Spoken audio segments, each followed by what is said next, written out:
Pues regresamos, iniciamos con nuestro interesante tema. Qué importante es, jóvenes, los que nos acompañan en este foro y desde luego para aquellos televidentes, radio escuchas y aún lectores para el programa de Claro y Oscuro. Considero que este programa estará, digamos, el día lunes ya en la televisión, va a haber acceso ya a través de internet. Y pasamos a este momento de preguntas en que veo que hay inquietudes en algunos de ustedes. Y maestro, pues vas a tener que a la orden dar respuesta. Empezamos. A ver, Efraín, tienes un comentario. Pues yo quisiera aprovechar la presencia aquí de maestro Amaral, muy importante lo que nos ha expuesto.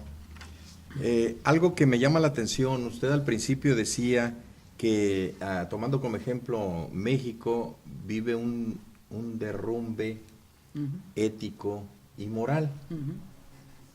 Dentro de esos derrumbes o manifestaciones que está viviendo la sociedad mexicana, la presencia, la participación que ha tenido la masonería a través de la historia, pues nosotros entendemos que ha sido vital dentro de la vida de la sociedad mexicana. Esa trascendencia, esa participación, la pregunta sería, es una o dos preguntas, pero específicamente, en su visión, ¿usted ve que la participación de la logia masónica se ha debilitado, está debilitada o va en decadencia?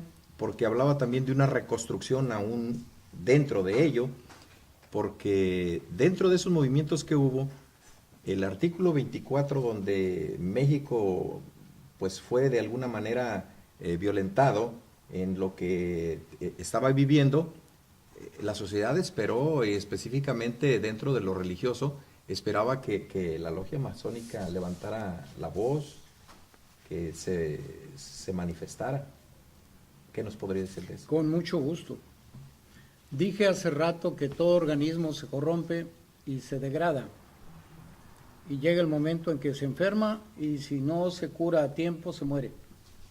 Bien, pues la masonería o la francmasonería no es la excepción.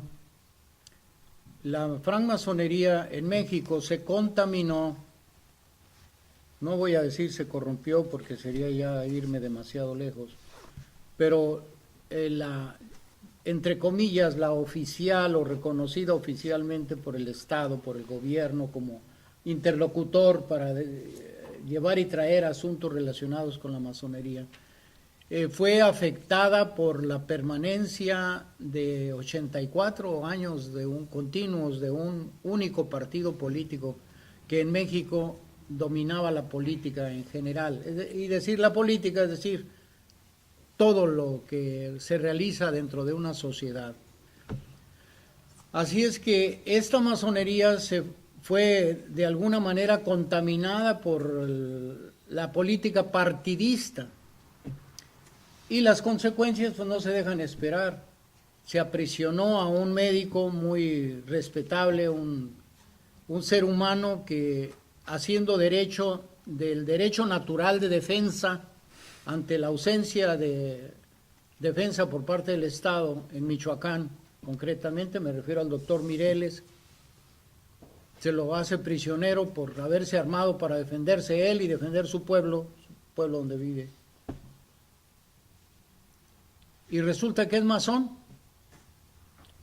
Y quiero que sepan que sería una obligación de la masonería entrar en defensa de ese señor. Pues hemos sido unas cuantas voces aisladas, no la oficial, no la masonería considerada como por el gobierno como la masonería con la que quiere el gobierno tratar, sino los díscolos. Yo me considero un masón díscolo, un masón que no se deja comprar con facilidad, ¿no? Y que sigo siendo y seguiré hasta el momento mismo en que sea llamado ante la presencia del Eterno Padre. Seguiré siendo un juez severo de lo que corresponde hacer como ciudadano, como patriota, como nacionalista, como ser humano. Pero no somos nosotros los mayoritarios. Es decir, la rama de la masonería en la que yo milito, así como ustedes no son los mayoritarios en la visión que tienen de su propia fe, hay otras denominaciones muy diversas, incluso algunas que son consideradas, entre comillas, oficiales por parte del Estado, la misma cosa. Pero ustedes saben muy bien cuál es la tarea que les corresponde, me imagino. Ah, pues igual nosotros. Estamos en el plano de la reconstrucción porque sabemos que tenemos que empezar desde abajo y que no se trata de excluir a los demás y decirles están mal o convertirlos en nuestros enemigos. No. Cada quien hace en su casa los frijoles a su manera. Pero sí nos podemos asegurar de hacerlos mejores, de tal manera de que el ejemplo hable por nosotros.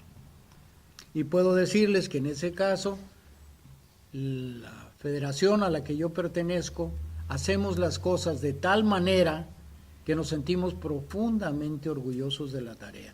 Y sí, tiene razón, la masonería en general, como una institución que al principio era máquina de ferrocarril y que arrastraba el carro de una sociedad completa con toda su historia, ahora a lo mejor anda como cabuz de cola o a medio del tren, pero ya no es la máquina que jala todo lo que originalmente ocurría. Mire, en 1821, cuando México se independizó de España, que realmente nos independizaron los mismos españoles y no los insurgentes, porque los insurgentes habían sido dominados, Hidalgo había muerto, Morelos había muerto, quedaba Guerrero en el sur, pero todo fue una conjura de la profesa para que Iturbide y los criollos alrededor de él y los intereses eclesiásticos vigentes en aquel entonces vieran la conveniencia de mejor independizar la Nueva España para no obedecer la Constitución Liberal de Cádiz, porque la Constitución Liberal de Cádiz les perjudicaba a la casta religiosa que gobernaba y manejaba atrás de bambalinas al gobierno de la Nueva España. Ese es el origen de nuestra entrecomillada independencia. Por lo tanto, en ese entonces, en la primera constitución de nuestro país, después del primer imperio de don Agustín de Iturbide, solo hay una religión permitida, para que se den cuenta de quién estaba mandando entonces, la religión católica. Todos los demás estaban prohibidos inclusive con penas de cárcel, de prisión, y si no es que hasta la vida. Y esto continuó así hasta 1857, con el triunfo de los liberales masones, representados por Juárez, Valentín Gómez Farías, Melchor Ocampo y otros muchos próceres del momento, que lograron contener después de la guerra de reforma a los intereses de la iglesia dominante en aquel entonces. Gracias a esos masones y a la guerra de reforma y a la constitución de 1857, pudieron entrar a México nuevamente los judíos, los protestantes de todas las denominaciones, y se declaró y se decretó la libertad plena de cultos, la libertad de conciencia en el país. Eso se le debe a una masonería que fue capaz de ir a la guerra para lograr imponer el criterio liberal de que todos los ciudadanos tenemos el mismo derecho independientemente de cuál sea nuestra visión particular de las cosas o nuestra particular creencia. Pero con el tiempo las cosas tienden a cambiar. Si saben lo que es una rueda de la fortuna, pues me van a entender. Así es. Creo que queda contestada la pregunta, sí, ¿verdad? Solo añadiría esto. Sí. Particularmente después de esta exponencia que acaba de hacer, usted le mira, le preocupa y ve esperanza en que no vaya a diluirse esa grande participación que tiene los masones. No me preocupa, porque estoy plenamente seguro que de desaparecer la francmasonería por ser esa la voluntad del Altísimo, va a surgir algo mejor. Como surge lo mejor después de que algo se tiene que enterrar, se entierra la semilla para que nazca la planta. De la misma manera, si la francmasonería ya cumplió su propósito y ya no es capaz de dar de sí misma los frutos que dio durante siglos, bueno, Estará próxima a desaparecer. estará próxima y bueno, pues ni modo. Estoy plenamente seguro, si mi confianza, spes mea in the West, mi confianza está puesta en Dios, de que no va a ser para mal. Si eso llega a ocurrir, surgirá algo mejor. Fíjate que Entonces no me tiene totalmente sin cuidado. A lo mejor sería necesario. Si una organización, una institución ya no da para más, pues que le entierren. me Y, llama y luego ya veremos qué surge de ahí, ¿no? Me llama la atención, maestro, desde luego, que tus convicciones, y quisiera también para pues nuestro foro aquí, para los televidentes, una de las inquietudes que manifestaron en la reunión pasada fue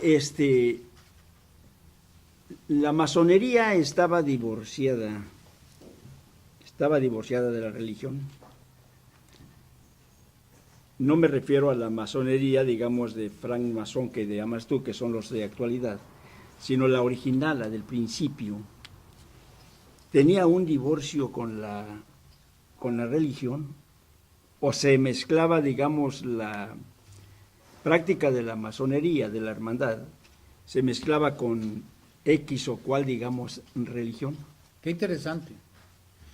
En la Edad Media, cuando hablaba de los gremios de albañiles constructores, había una sola iglesia en Europa. Esa iglesia establecida por el emperador Constantino en el siglo IV de la era cristiana, que fue en realidad, bueno, no es aquí el lugar adecuado, pero que fue en realidad el creador de la religión oficial, Constantino, emperador de Roma,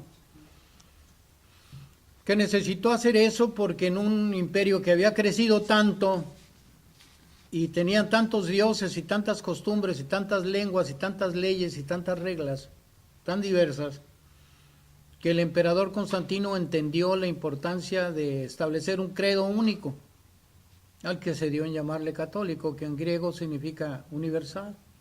Católicos en griego significa eso. Y fue él el creador de esa institución que ahora llamamos Iglesia Católica. De hecho, creador del cristianismo en general, antes de que hubiera las diferentes derivaciones que surgieron posteriormente durante la Reforma o antes de la Reforma en algunos casos. Entonces, que si eran religiosos los masones originales, sí, tenían que serlo. Si no eran miembros, si no iban a misa los domingos, ya se podían estar preparando, porque había organizaciones políticas, militares, policíacas, que estaban perfectamente organizadas para vigilar que nadie dejara de cumplir los sagrados deberes que la religión oficial, en este caso romana, establecían. Y si alguien se separaba de ese camino, pues ya se podía ir arreglando, porque había leyes, reglas, normas, dogmas que estaban allí para obligarlos a hacer, aunque no quisieran, lo que la religión imperante obligaba. Por lo tanto, los albañiles constructores de la Edad Media eran tan católicos, pero tan católicos, que tenían a los San Juanes como sus patrones, santos patronos.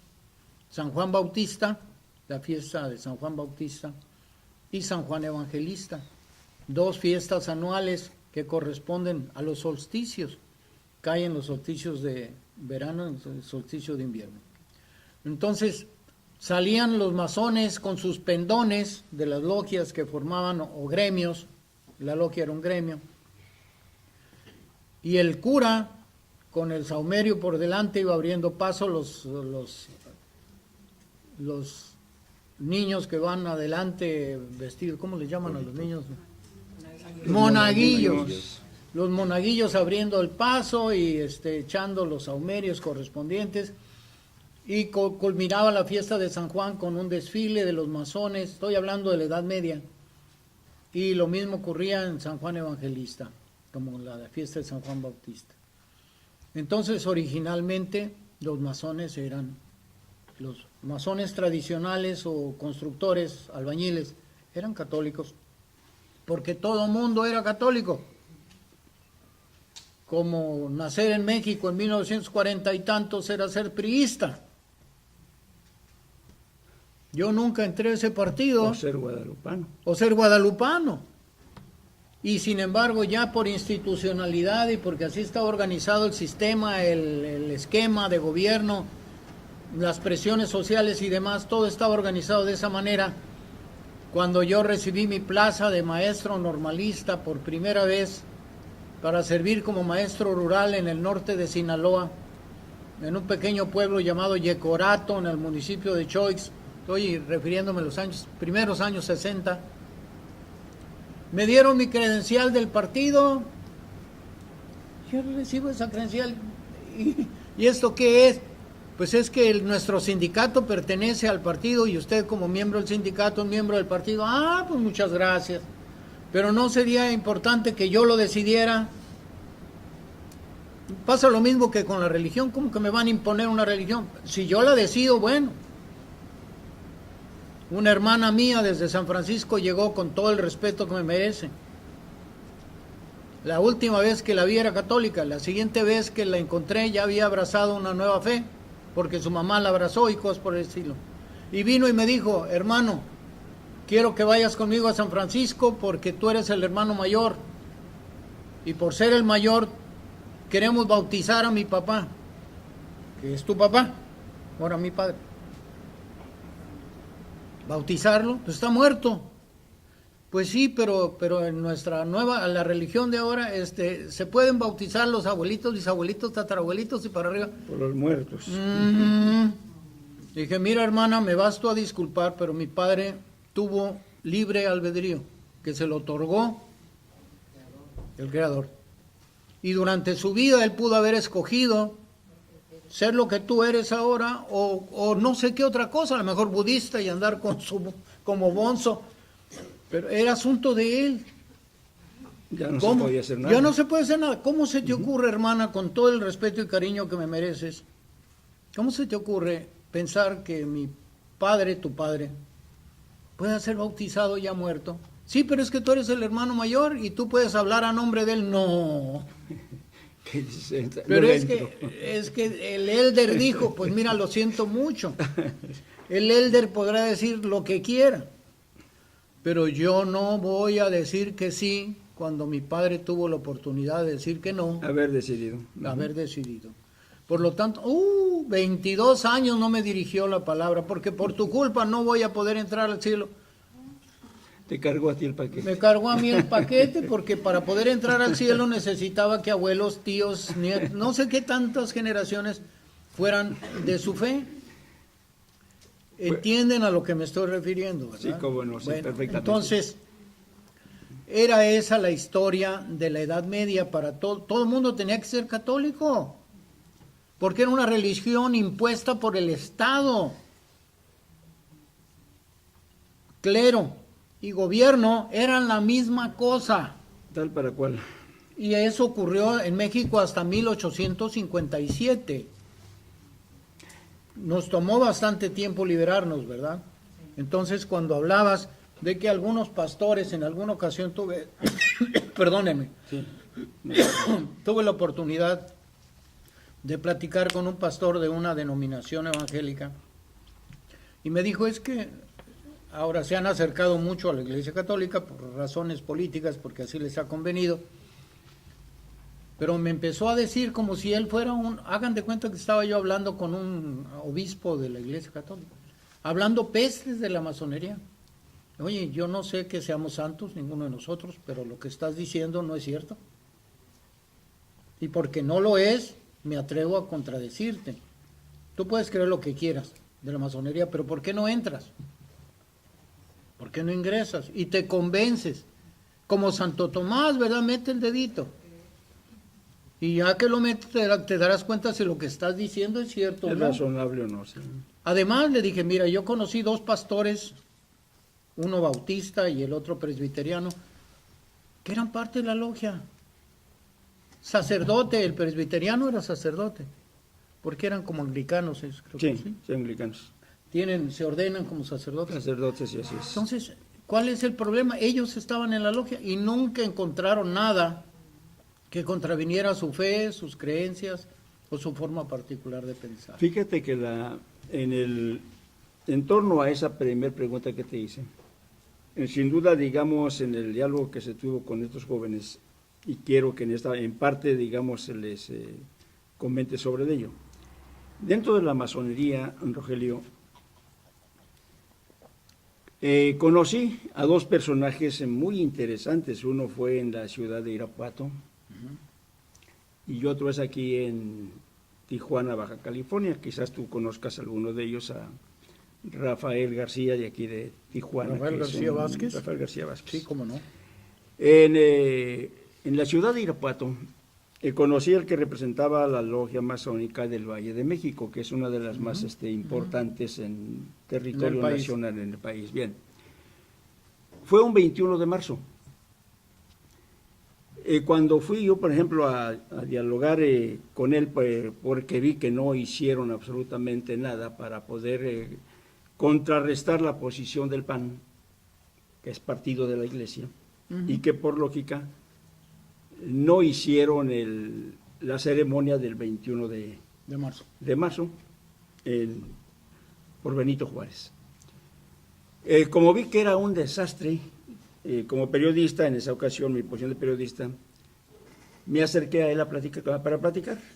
Dado el momento que no era muy apropiado, le pedí una cita, nos vimos en su oficina, era licenciado, y me sorprendió la postura como masón, y quizás en parte la pregunta que se hizo hace un momento tiene que ver con esa posición. Entonces es una aclaración que es importante. El masón tiene su propia ideología, su propia forma de pensar.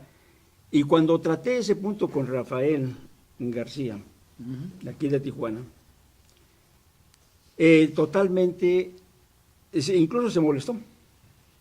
Y su versión fue opositora, por decir así, a ese clero romano que estaba en esos momentos tratando de acabar con la imagen de Juárez. Hay que tomar en cuenta que lo primero que hizo precisamente Fox cuando llegó al gobierno como panista fue sacar precisamente la foto, digamos, que había en Los Pinos y meterla a un traspatio allá abandonada, porque el perfil, la idea de ellos era acabar con la imagen de estos grandes, digamos, liberales masones. Entonces, vi dos posiciones diferentes. La de uno que estaba convirtiéndose allá en Irapuato por cuestiones de familia. Yo le decía, bueno, ¿por qué no piensas como Rafael García? Les puse más o menos que era totalmente opositor a esto. Y me dio una razón realmente muy endeble. Dice, mira, Aguilera, cuando yo llegué, dice, aquí a Irapuato, ya en mi carácter de masón en la ciudad, tuve problemas por mis hijos que estaban yendo a la escuela. Estaban ellos, dice, de alguna manera ya siendo atacados, porque sabían que descendía de un padre que era masón. Y por no tener problemas, me dijo él, dejé a un lado la ideología y dice, protegí a mis hijos. Empecé a navegar, dice, como católico, comulgué, me dijo él, comulgué. Mis hijos comulgaron para que los dejaran en paz. Se me hizo un poco extraño, digamos, que hiciera a un lado los principios ideológicos para dar protección, vamos a ir a su familia, pero ya con lo que me explicaste ahorita sobre que el masón es religioso de una o de otra manera, la corriente ideológica de fe que profese no tiene que ver nada con la masonería porque es algo muy común, pues siento que dejamos ya, como quien dice, ya una respuesta en tu comentario. Pero ¿qué hay de eso? Si es verdad que hay una postura, vamos a decir, radical y una postura, vamos a decir, tolerante. Sí. Existen dos corrientes fundamentales dentro de la francmasonería en México y en la América Latina, en toda Iberoamérica prácticamente. No incluyo Estados Unidos y Canadá, porque aquí la imperante pues es la anglosajona y por lo tanto siguen el criterio masónico de Inglaterra y de sus colonias, que originalmente eran colonias de Inglaterra, los Estados Unidos, donde pues la masonería es ciertamente elitista, dado que en Inglaterra pues el jefe de la masonería es el rey, y cuando no es la reina pues es un duque, creo que el duque de Kent, porque la masonería inglesa no admite mujeres. Yo no sé por qué, pero bueno, no admite mujeres y es de puros varones. Es misógina la masonería que ellos manejan, ¿no? Muy su gusto. Por sus frutos los conoceréis. En su momento, el resultado de eso se va a cosechar algún día. Por lo pronto, ellos tienen derecho a ser como son. Y en la masonería inglesa, pues todo es deísta, basados fundamentalmente en que la Gran Logia de Inglaterra está controlada por la Iglesia Anglicana a través del rey, que es a la vez la cabeza de la Iglesia Anglicana. Entonces, la masonería inglesa y sus derivados, como en Australia, como parte de la India todavía, porque era colonia inglesa, como en los Estados Unidos y el Canadá, pues siguen el criterio todavía deísta, llamémoslo así, de la masonería inglesa.